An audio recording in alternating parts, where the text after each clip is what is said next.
Welcome to another episode of Victoria's Lounge. I'm Victoria Rubediri. We're coming to you from Serena Hotel. Now, have you ever wondered why you do the things that you do or sometimes gravitate to certain things? Maybe you're the person who's cool and calm in the time of crisis, or you like to lead, or you just want peace in the world, or just make friends really easily. Well, today we're talking about personality. We have a choleric, we have a melancholic, we have a sanguine, and we have a phlegmatic. And boy, are things about to get really interesting. Stay tuned.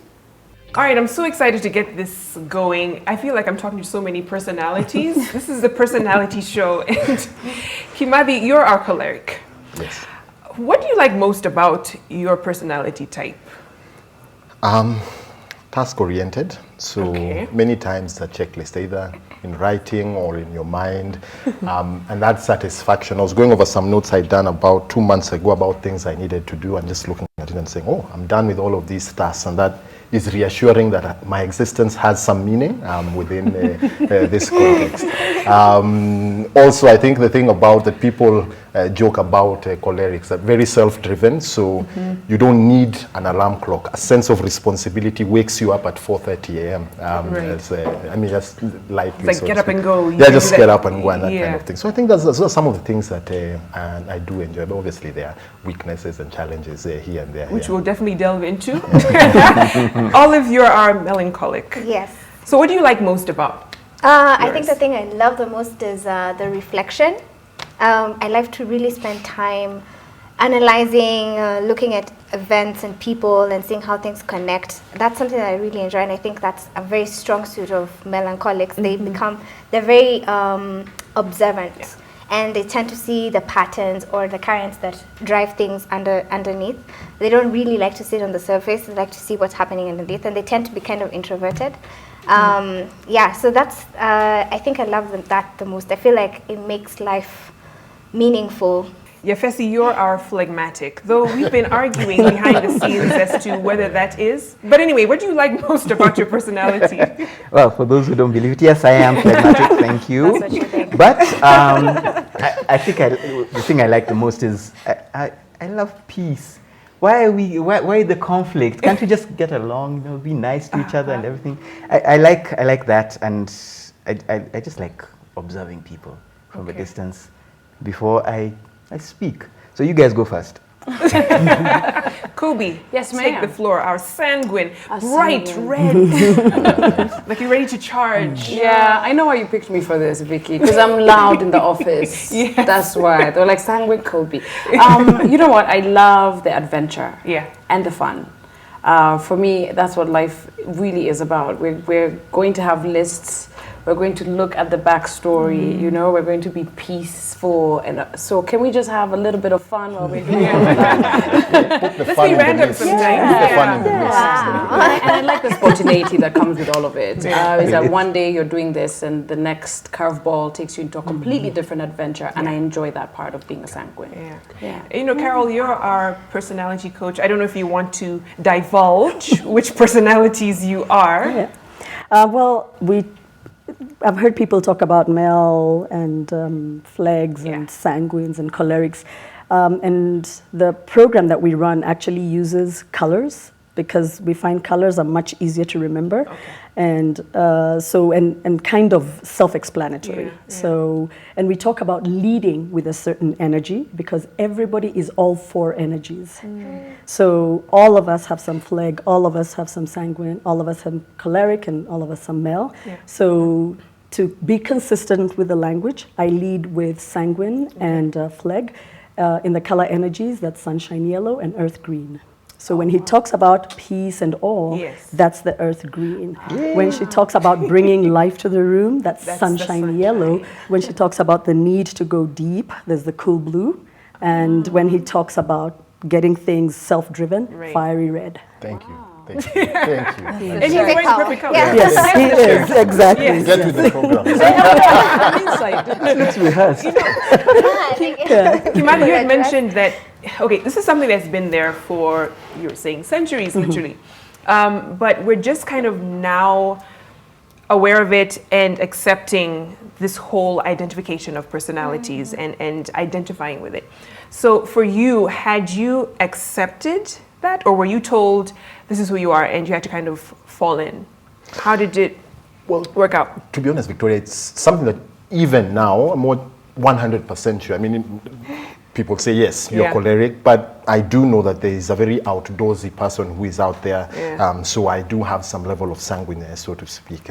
In my teenage years, it wasn't very clear. There were those who would say, yeah, this guy is very quiet. He'll end up like his dad, very reflective, that kind of thing. But when I had another, so those were guys at home. Then in school, the guys knew me as this noisy guy who sometimes would be in cheering squad, sometimes very driven as a prefect, punishes and says, this is the law, and you need to follow it. But as one grows, I think there's a greater, I mean, within the context that you are, there's a greater solidifying, if one may refer to it as that, as to who exactly you are. Even as you're getting to the age of getting to know yourself, it's more of an appreciation of who you are. So when you find out, oh, this is my personality, you kind of build on the strengths. I don't know if that was the case for you, Olive. Yeah, I think that happens. I think you pick something, and then as you continue to act in that manner, it reinforces it, and then that becomes something that's more prevalent, or something that is more, clear about your personality. Because I think when I was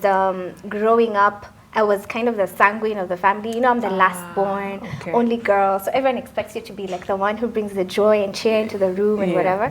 And I did that, I don't know, but this guy says males have a capacity to play other roles. I think because of that deep reflection, we have a way of understanding what other personalities and observing other like. people as well. Yes, so and then knowing how to just kind of reflect that back. Yes. So I did that growing up, and then somewhere in my teenage years, I was very bold and very choleric and whatever, and I needed everyone to know exactly what they should be doing and make them do it. Very important. Yeah, but as over time, I think this is what I feel sits with me most comfortably, and now I am deliberately building on that, and so I think over time it's even making me more of a melancholic, if that's possible, because it's what I am focusing on. For you, Yefesi, you are also, I don't know what to even label you, because you have so many hats that you wear. You also do improv comedy, so you have the ability, kind of like Mel was saying, to mirror different characters, and you do it so well, so much so that we thought this guy has to be a sanguine, or as Carol thought, a closet sanguine. But how have you managed to do that, still be phlegmatic, but also show other characteristics? Well, I didn't know that that's what I was doing. Until you were just you. Yeah, I was just being me. Although it used to confuse me. I enjoyed being on stage. I enjoyed making people laugh and being funny when I was funny. But there were times in the conversations afterwards, I'd enjoy conversations with some people and not with others, or I'd want to be alone sometimes, and there are times I want to be with certain people, and I didn't understand that. I was like, why can't I just be consistent? If I'm on stage, if I'm making people laugh, how come I don't do that all the time? There are times I just want to be alone. There are times I'd rather not talk, please. I'd rather... One thing that terrifies me is phone calls. Oh, I'm the same way too. Then there were times I felt a bit artificial in the way I did things, because I know, now I'm putting on the performer, and now I am myself, so leave me alone. And that didn't go well with certain relationships. And being a peacemaker, I decided, no, you know what? I'll just come as I am, and let others decide what I am. So that's, Oh, that's so interesting. And Kobe, for you, you said at times people say, "Oh, you're sanguine," like it's a bad thing, and you're constantly having to defend your sanguineness, if that was such a thing. My sanguineness is on defense. No, I think it's because we're loud. I think it's because we have a bunch of energy. We talk a lot. And so with that comes, you're in an office, like our office at Nation, and it's quiet, people are working. I just run in there like a hurricane. Thank you. Why not? Yes. But I do get those moments of, I just want to get away. I just want to close my door, turn off my phone, and be alone. And I think that happens for a lot of sanguines. The issue for me here is trying to strike that balance.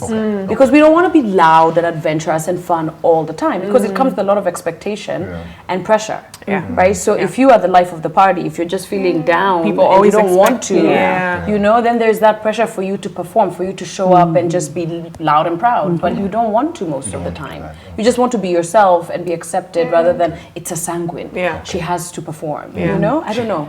No, I totally get it, because sometimes you can get into that space and then there's this notion that, well, I can't talk to anyone about my issues because I shouldn't have them. So you're masking a deeper issue, but because I have to be the sanguine, life of the party, I have to constantly play this role, and you're hurting inside. And I found that with a lot of people who are very outgoing, there's a lot of hurt. I don't know if that, tends to be the case, Carol. It is something that I've observed, that a lot of people who kind of are loud don't feel that other people will be accepting of their reflective, quiet moments. And so, when you attempt to say something, people will kind of look at you and be like, oh, why are you being so deep? And just kind of, fend you off. And so you don't feel like you have that space. And so it's cultivating the people that you're able to kind of exhale with. And those people then accept you when you're quiet and not kind of bother you, like, what's going on, Kobe? Why are you so quiet today? What's up with that? And then cultivating the time and space to be with those people. The way we kind of divide the color energies for us is introvert, extrovert, thinking, feeling. So if you are fiery red, you'll be extroverted and thinking. So that's where your extroversion comes from. It's not, the cholerics are not they're not extrovert. That's why you can wear red so comfortably, right? Because it's an extroversion, and we actually tell on ourselves, even with the colors that we pick to wear. Exactly. And then from a male perspective, you're going to be thinking and introverted.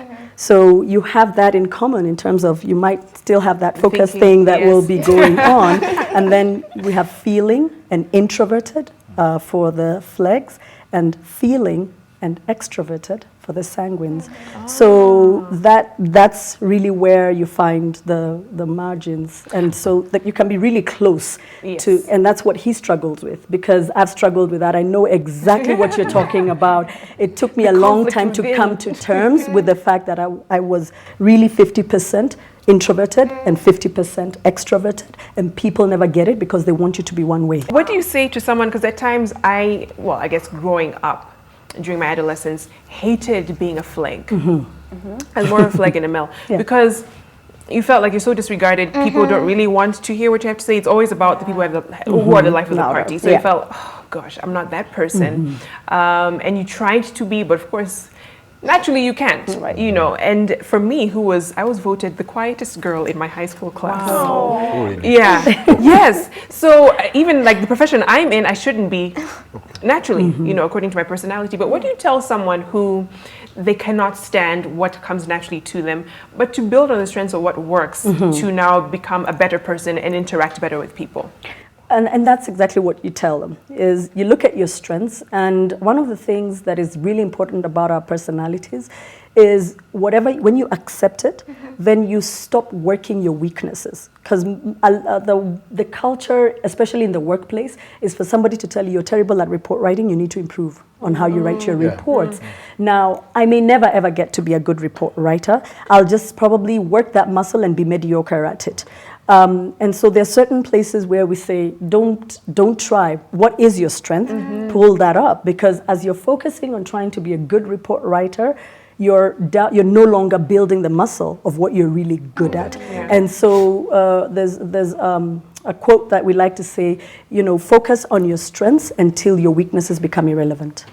Oh, nice. That's a good one. All right, let's take a short break here in Victoria's Lounge. Remember, #Victoria's Lounge is how you can chime in to the conversation on social media. We'll be right back.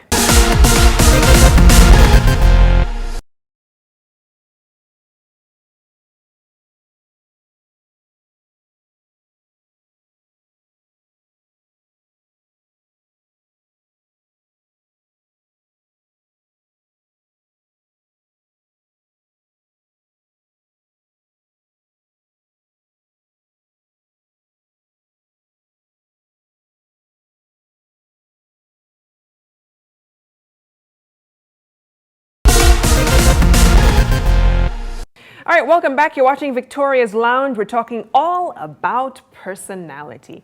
All right, you guys, I'm wondering whether sometimes you feel your personality limits you, or whether sometimes you blame a certain tendency on the fact that, oh, I'm a Fleg, or I'm a Mel, or this is just the way sanguines do it. So, Kimathi, let me start with you. I don't think my mom would allow me to get away with it. I mean, honestly, there's no way I would get out. Even now, I mean, that I'm just choleric, therefore excuse me. I mean, it's unlikely anybody would let me get away with it as far as that goes. I mean, and it's reinforced. I think relationships are really the ones which, in many senses, push us towards certain things. Right. As you were speaking, I was thinking about my own relationships and how knowing my driven character, how I must be able to, okay, let's withhold, let's restrain, because part of discipline is knowing when to and when not to. Yeah? So like in a marriage, my spouse, when something happens and your ordinary reaction is that, I told you so. Yeah. Right. I told you so. It was on the list. I told you so. Yeah. Or you're disciplining your child, and it's there's actually a point where my wife Tabby had to correct me and tell me, just wait. He's 2 years old. You don't assume that he knows, because for me it's I told you, you haven't, therefore consequences. Yeah, that kind of thing, which is good, which is a good format for discipline, but it doesn't always work that way. So for me, I think it's more been that, as opposed to not being able to do something, it's how to train oneself to limit themselves and say, I'll hold off here. I know this is my natural tendency, but I'll hold off here, because it's not always an expression of personality. It's a positive thing. It may end up affecting somebody inadvertently. Yeah. And for you, Olive?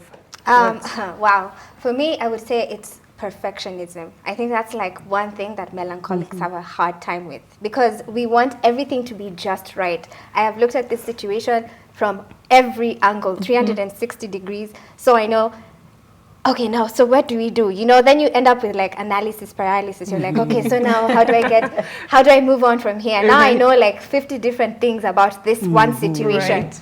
So that means that sometimes delivering on a job becomes hard just because you don't want to turn in something that you feel isn't perfect. And you want to work on it and work on it and work on it, and it's never enough. So you find that makes you sometimes indecisive? Yes, it makes me indecisive. It makes it very difficult to even work with people sometimes, because I'm like, okay, I don't know. I know you want to do this, but this is how I want to do it. This is not how it usually works. So it becomes really, really difficult sometimes.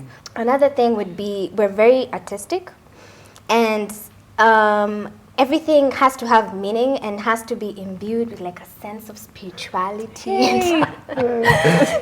See, I want to be that. But let me tell you what's so hard about that is because this is the world, and the world is not heaven, or this perfect idealistic space, and that's what makes a melancholic, because you have that in your mind, this idealistic picture, an image of perfection that is not reality, and you have to contend with what actually exists. Okay. Yefesi, who is our Fleg Sang Mel, what are some of the things that you feel?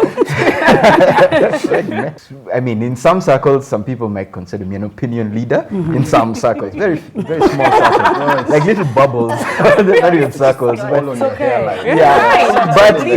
In others. But now the thing is, one description I heard of Flegs is the reluctant leader. So you'd rather, no, it's okay. You take it. You don't want to assert yourself on anyone. If this one doesn't feel that my way is the right way, it's okay then. So what do you feel is the right way? And I let them go ahead of me. And there's so many people I've actually either mentored or helped who have kind of overtaken me through my own help. And so I feel sometimes that may hinder me when even I come up with a project or something. I'd rather let others take the credit. You guys go ahead, you do this, because I don't want to offend anyone. And I tend to avoid anything that involves leadership or me taking responsibility. So let others do that. So sometimes that hinders me. Well, in ways. I look back and Oh, I could have. Only. Kimani is like, yeah, I have no problems with that. No, it's not actually that. Why I'm saying it's interesting is because, like, for me, why I would let other people take leadership, it's very brain influenced. It's that teamwork means not always being the one taking credit. I don't feel bad about it, but for teamwork, it's good to have other guys be part of it, take leadership, make mistakes, and encourage that kind of thing. So it's and then amazing. You say, I told you so later. Yes, so it's amazing that for him. It's, well, yeah, but it's amazing for him that he actually feels it in him. Actually, it's a brain thing. That it's logical that you can't be the one taking credit all the time. Can you hear the thinking? I can hear it. Yes. Thank you. Yeah. Yes. And can you hear the feeling? Yes. Absolutely. I mean, You she's even speaking, say you're it in like, your language. I think this, I feel this. Yeah. Kobe, what do you do? Think and feel? Yes. Lots of things. No, I am coming to a place in my life now. I am feeling a lot more settled, and I know what I want. But I mean, this is coupled with lessons of failed projects, because we take on too many projects and sometimes don't complete. We're also huge procrastinators. Procrastinators unite tomorrow. If it's okay with everyone. Tomorrow, today. If it's okay with everyone. It's okay with Everybody everyone. feels okay about You know, it. so yeah. So you're sitting there, you know what, because the creativity going on is unbelievable. You want to take on every single project, you want to do everything, and you end up being, a jack of none. And that's a big issue with sanguines. But I feel like the other side of that coin is the failing. They're trying and failing rather than not trying at all. I find that beautiful when it comes to this personality. It's, you'd rather fall flat on your face rather than look back when you're 50 and say, oh, I wish I went on Victoria's Lounge that time. And so, rather than sort of beat yourself up about it and feel like I'd never finish that project, you tried. That's an amazing quality. I wish I had beautiful that. quality. Yeah. She was looking like she's breaking out into a sweat. Because it's like, Because for me, what happens is that, okay, if I can't do this thing and do it well, then I'd rather not do it. And that's something that I'm having to learn to stop, because I can't not do things. You gotta try. You get what I mean? You gotta try. Yes. Try and fail. Yes. Yeah. That is a lesson that I'm learning. Or fail forward. Take it away. Now, I'd have the opposite problem. You would come up with a project and I'm like, yeah, let's do it. And I'll work hard, and at some point you'll realize, okay, this is not working, and you go, and I'm still going. You're still going, I mean, and I can check out. I can check out of different situations. I can check out of projects. I can check out of situations, friendships, relationships. I don't have a problem walking away. I really don't. No, and I don't know about I'll have to finish it, even if it's like half. I'll have to get it done. When I know that it's not working, I'm able to clock very quickly that this is not working. I'm going to lose money. I'll get hurt, and I can do that. Pull out. I can pull out. Wow. now, interesting. You all are speaking from your opposite types, because the opposite of sunshine yellow is cool blue. Thinking, introverted. Feeling, extroverted. The opposite of fiery red. And you could see it. He started to talk, he jumped in. He did. She started to talk, she jumped in. Because those are the complete opposite energies. And so thinking, extroverted. Feeling, introverted. So what he's talking about with his child is tapping into Greenland. It's very uncomfortable because it's something that he wouldn't, so he has to logically kind of rationalize it and say, this is the way to do it. What she's talking about in letting go is tapping into some sunshine yellow. It's okay. We can chill. Right? Have a session for you two after that. Exactly. And what he's talking about in saying, I need to allow other people to go forward, and that can be a hindrance for him, is that he needs to tap into some fiery red and own some of the things. So that's why we're talking about, once you see that, and if you think it's hindering you or that it's a liability, it doesn't have to. You can work that muscle that says, you know what, I'm on this one, I'm taking the lead. And I think before we wrap up this session, just to touch quickly on love languages. Checklist. Okay. There's much more. All right.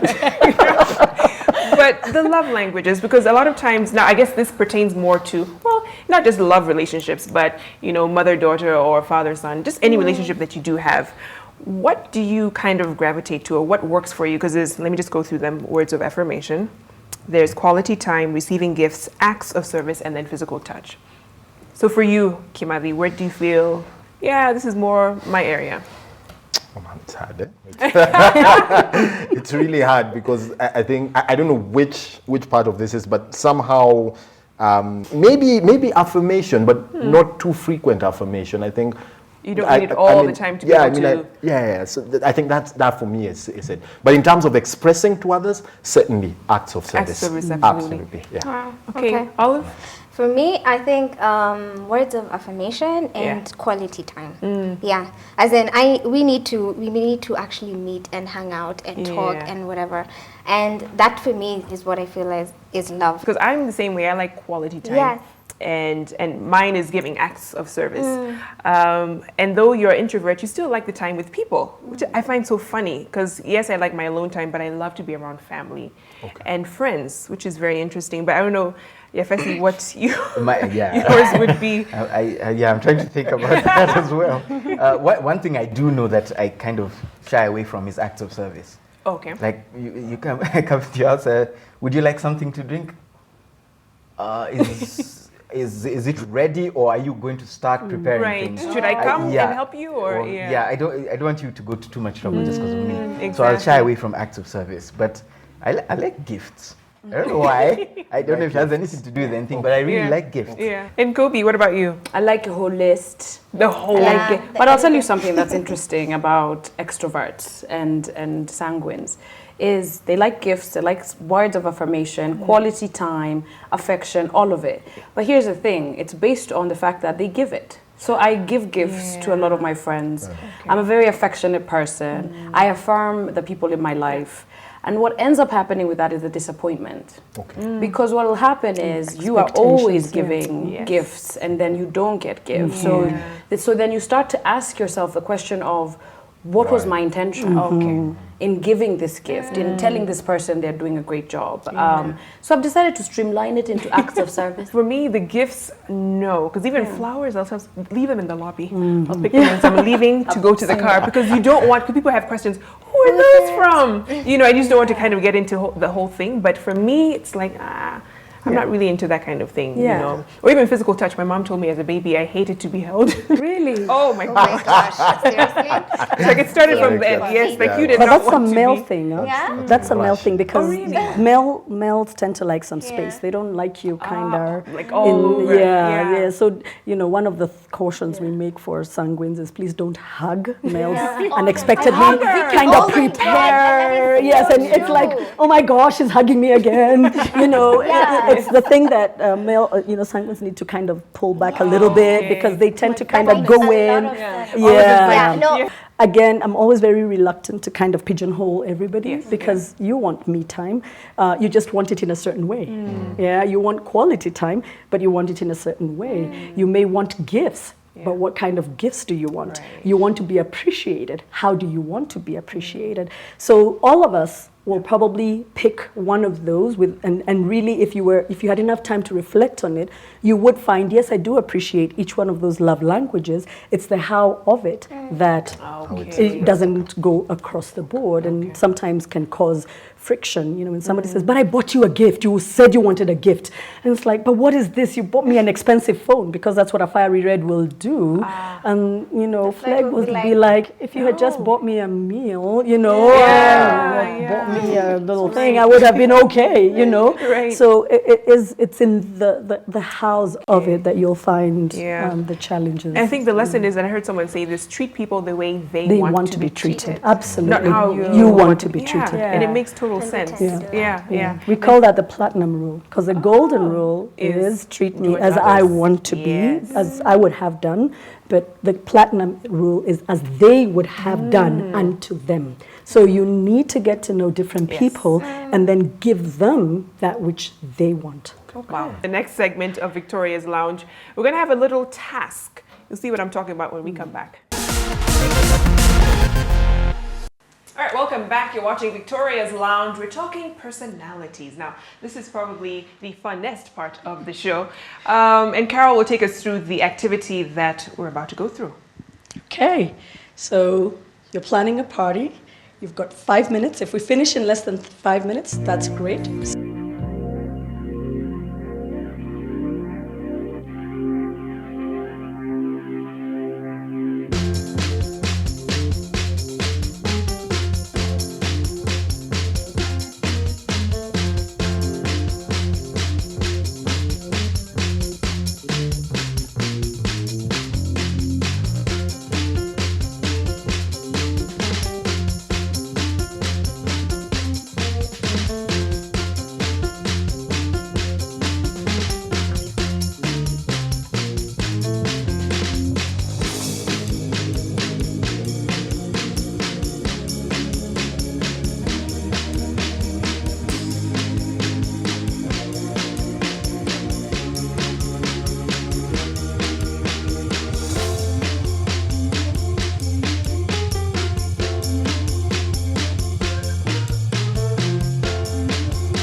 So just look at that. The difference. Each of you had the same instructions. Right. Each of you interpreted them in these different ways. So, can you very briefly just tell us what were you thinking? I was like visualizing the party. Like I was imagining, okay, so guys will arrive in limos and they'll go to this lovely event. It'll be on the rooftop of a building. They're all in white. I'm seeing the details of the event and what's actually happening. Okay. Yeah. How about you? Kimavi. Yeah, so mine was essentially running through the plan. So I had a plan which was then agreed theme, agreed budget, agreed program. You had invitations and engagements, so you're inviting attendance, key speakers, you're engaging suppliers, then you're mobilizing and following up, you're signing up contracts with suppliers, you're reminding attendance and key suppliers.